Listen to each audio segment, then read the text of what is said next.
आप सोच रहे होंगे कि 5 साल में 5 रेंटल प्रॉपर्टीज़, क्या ये सही में पॉसिबल है? कमेंट करो, आपको लगता है कि नहीं?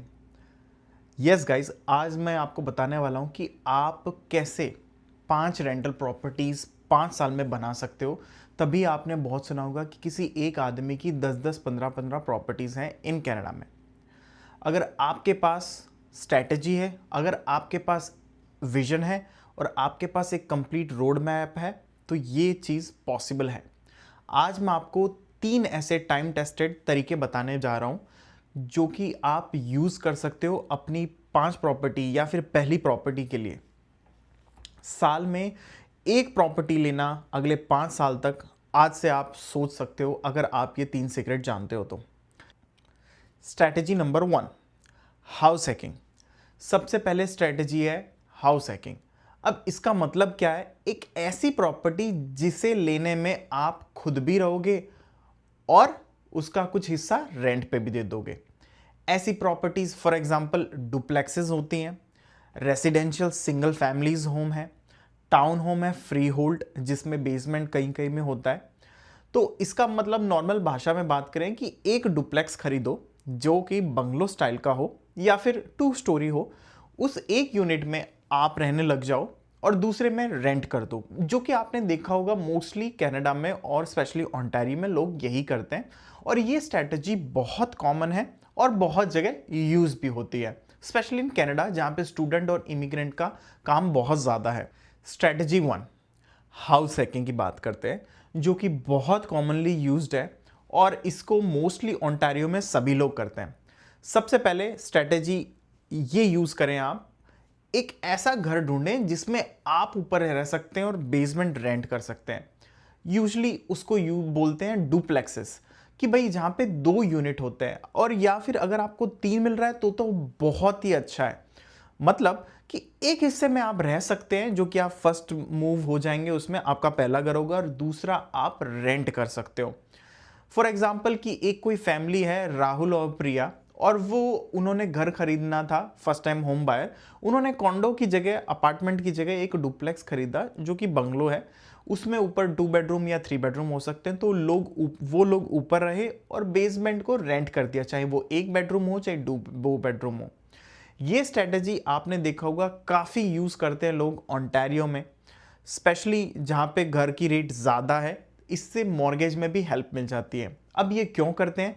सबसे पहली चीज़ कि आपको सिर्फ 5% डाउन में पहली बात तो घर मिल जाता है। एक अच्छा खासा घर 5% डाउन में मिल जाता है। अगर उसमें 1 यूनिट है, 2 यूनिट है, 3 यूनिट है तो बहुत ही अच्छी बात है। और आपको इन्वेस्टमेंट भी लोन लेना नहीं पड़ता। ये आप single family home residential purpose के लिए ले सकते हो, जिससे आपको 5% डाउन करना पड़ता है। अगर इन्वेस्टमेंट का आया तो आपको पता ही है 20% डाउन करना पड़ता है, इसीलिए ये सबसे ज़्यादा यूज़ होता है। और 1 साल बाद आप वहाँ से निकल के नए प्रॉपर्टी के लिए लोन से ले सकते हो। टू बी प्रिसाइज 8 महीने बाद आप अपना दूसरा प्रिंसिपल रेसिडेंस ले सकते हो और ये सेम स्ट्रैटेजी यूज़ कर सकते हो। हर साल एक नए घर में जा सकते हो आप अगले 5 साल तक। अगर आपको कोई भी क्वेश्चन है इस चीज़ में, आप कमेंट कर सकते हैं। सुनने में बहुत वियर्ड है, but yes, you can do it if you have the right guidance.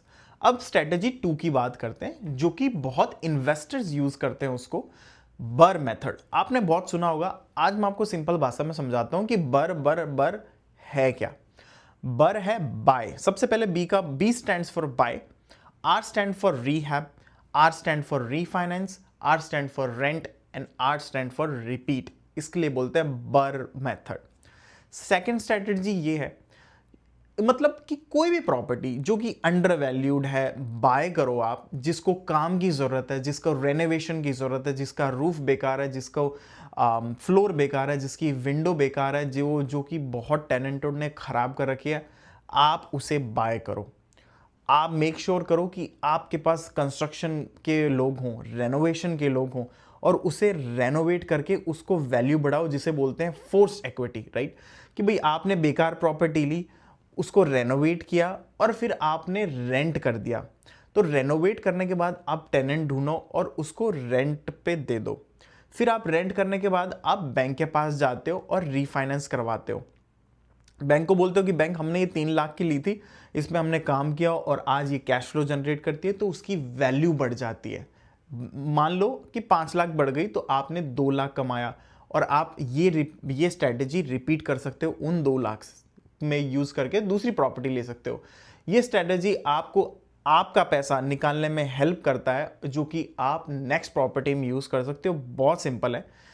For example, एक एग्जाम्पल के साथ समझाता हूं कि एक कोई भी प्रॉपर्टी खरीदी आपने जिसको रीहैब की जरूरत थी, रेनोवेशन की जरूरत थी, बहुत ही बेकार कंडीशन में आपने प्रॉपर्टी खरीदी।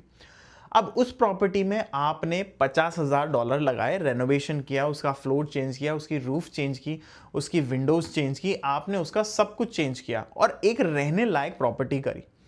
फिर आप बैंक के पास गए, बैंक को आपने बोला देखो हमने 2.5 लाख में ली थी, आज इसकी वैल्यू आप अप्रेजर को भेज के चेक करवाओ। अब अप्रेजर आएगा तो उसकी वैल्यू मिनिमम आपकी मान लो बढ़ती है तो 3.5 मान लो, तो आपने 2.5 में ली, 50,000 लगाया, तो आपने 50,000 उसमें वैल्यू बढ़ा दी, जिसको बोलते हैं फोर्स इक्विटी। अब इस पैसे को आप नेक्स्ट प्रॉपर्टी में यूज कर सकते हो और इसको आप रेंट पे देके इसको रेंट पे चालू कर सकते हो। तो इसमें थोड़ा सा बर मेथड में थोड़ा सा एफर्ट मैं बोलूँगा, क्योंकि बहुत माथाकूट है। आप देखोगे कंस्ट्रक्शन वालों को देखना, काम देखना, कोई सीवियर जैसे लीक है, जैसे प्लम्बिंग का बहुत ज़्यादा, जैसे सिटी से लीक है, गटर लाइन लीक है, तो उसमें बहुत ज़्यादा खर्चा हो सकता है। तो इसमें थोड़ा सा हार्ड है, बट अगर आपको एक्सपीरियंस है, राइट गाइडेंस है, you can do it, I bet you.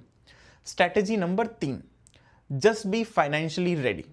इसका मतलब क्या होता है कि अगर आप आईटी के बंदे हैं, आपके पास पैसा बहुत है, बहुत पैसा है, पर आपको नॉलेज नहीं है, आपके पास टाइम नहीं है, आपके पास कोई भी स्ट्रेस लेने का टाइम नहीं है, पर आपकी इनकम है 2.5 से 3 लाख डॉलर, आपके पास पैसे ऐसे पड़े हैं जिसका कोई यूज नहीं होता, तो आप हर साल एक प्रॉपर्टी ले सकते हो without using any hacking, without using any renovation. For example, हर साल आप 20 से 25% डाउन देके आप वो प्रॉपर्टी ले सकते हो एज ए इन्वेस्टमेंट प्रॉपर्टी से, जो कि टर्न की प्रॉपर्टी होगी। फैमिली होम मान लो या फिर मार्केट की जो वैल्यू है उसमें आप ले सकते हो, राइट। और उसको आप रेंट कर सकते हो हर साल, जिसमें बस यही है कि 5% की जगह 20% होगा। लॉन्ग टर्म रेंटल पे चढ़ेगी, ना कि कोई स्टूडेंट, इमिग्रेंट, जो आप वेल सेटल फैमिलीज हैं जिनको 1 साल 2 साल आप दे सकते हो। आप उनको जानते हो, आपको पता ही है, आपके घर का ध्यान रखेंगे, वो लोगों को आप दे सकते हो। तो ये स्ट्रैटेजी लोगों के लिए है जिनके पास टाइम नहीं है, पैसा बहुत है, उनको हेडेक नहीं लेना, simple clean long term wealth generate करनी है। कंक्लूजन की बात करते हैं कि भाई सिंपल प्रैक्टिकल एडवाइस क्या होगी। तो आप अगर 5 रेंटल प्रॉपर्टीज 5 साल में बनाना चाहते हो तो इन 3 स्ट्रैटेजी को आप यूज कर सकते हो। अगर आपको कोई भी क्वेश्चन है कमेंट कर देना, आपको कोई भी एडवाइस चाहिए तो you can reach out to me. Comment करके प्लीज़ बताना कि आपको क्या अच्छा लगा इस वीडियो में, क्या नहीं लगा, और मैं इम्प्रूव करने की कोशिश करूँगा। तो मोटा मोटी बात ये है तीनों स्ट्रैटेजी को लेके कि 5 रेंटल प्रॉपर्टीज 5 साल में सपना नहीं है, हकीकत आप बना सकते हो। शुरुआत कहाँ से करोगे, ये आप लोगों का सवाल होगा फॉर श्योर कि भाई हम तो फर्स्ट टाइम हुए हैं, बाहर हैं, हमें तो कुछ पता ही नहीं है, तो शुरुआत कहाँ से करें। तो शुरुआत आप डाउन पेमेंट पे करो। आज आपकी जो भी स्थिति है, वर्क परमिट, स्टूडेंट, पीआर, कुछ भी स्टेटस है, आप डाउन पेमेंट इकट्ठी करो। सबसे बड़ी शुरुआत यही है। कल को अपॉर्चुनिटी भी आएगी, जैसे 3 लाख का घर भी आएगा तो भी अपने को 3 पंजे 15 5% डाउन चाहिएगा। तो आप सेविंग करो मैक्सिमम।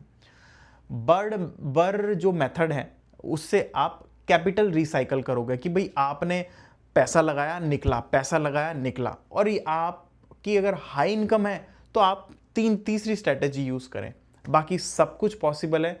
और अगर आप स्मार्ट हो तो स्ट्रैटेजी को कंबाइन भी कर सकते हो कि जैसे बर मेथड को भी यूज कर लिया और हाउस हैकिंग को भी यूज कर लिया, 20% को भी यूज कर लिया, या फिर इन तीनों को आप मिक्स एंड मैच कर सकते हो। ऐसा कोई हार्ड एंड फास्ट रूल नहीं है। आपके रियल्टर से या कोई भी इन्वेस्टर से आप डिस्कस करके आप इसको मिक्स एंड मैच कर सकते हो। अगर आपको वीडियो पसंद आई तो आप लाइक करो, शेयर करो, सब्सक्राइब करो, और आपको कोई भी क्वेश्चन है, कोई भी डाउट है, कमेंट कर देना। क्या इस वीडियो में आपको अच्छा नहीं लगा वो कमेंट कर देना, क्या अच्छा लगा वो कमेंट कर देना। आप ये वीडियो किसी एक बंदे के साथ ज़रूर शेयर करना जिसको ये नॉलेज की ज़रूरत है। Thank you so much.